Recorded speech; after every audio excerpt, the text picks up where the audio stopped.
Ekitabo kya Zaaburi eshura y'igana nina okushaba kw'omurwani orikwesiga Mukama. Zaaburi ya Dawudi. Mukama, orukiri rwanje ahimbisibwe, oyegyese emikono yanje kurashana n'engaro zanje kurwana. Niwe rukiri rwanje n'orwo rwanje orugumire, omunara gwanje omuringwa kandi omujuni wanje, engabo yanje kandi owunyesiga ongomorera abantu banje.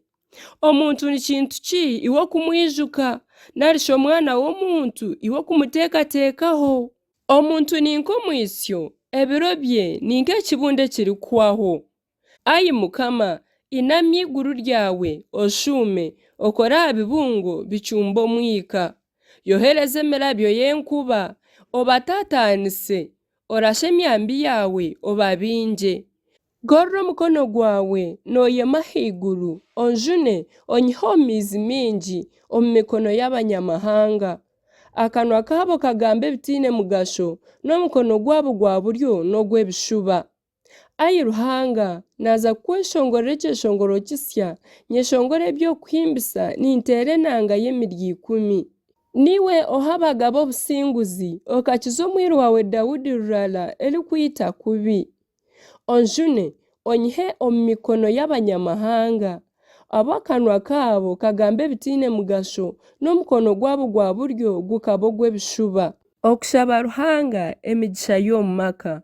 Kabaasibwa ki batabani biitu bakura nk'emiti erikunyeeta omu busigazi bwabo. Bahara biitu baba nk'amabaare agabiizirwe kwombeka nyaruju. N'ebitara byaitu byijure ebyokurya by'emiringo yoona. Entaama ziitu zizaara 10,000 omu mariisizo giitu. Ente ziitu zaaka zireka kutorooga. Hareka kugira abaasheenya orugo bakataaha nari abaashohora kuza kurwana.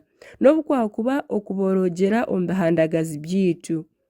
Eihanga eryakuba rityo rikaba rihiiriirwe. Ego, eihanga eri Ruhanga waryo aba Yehova rihiiriirwe.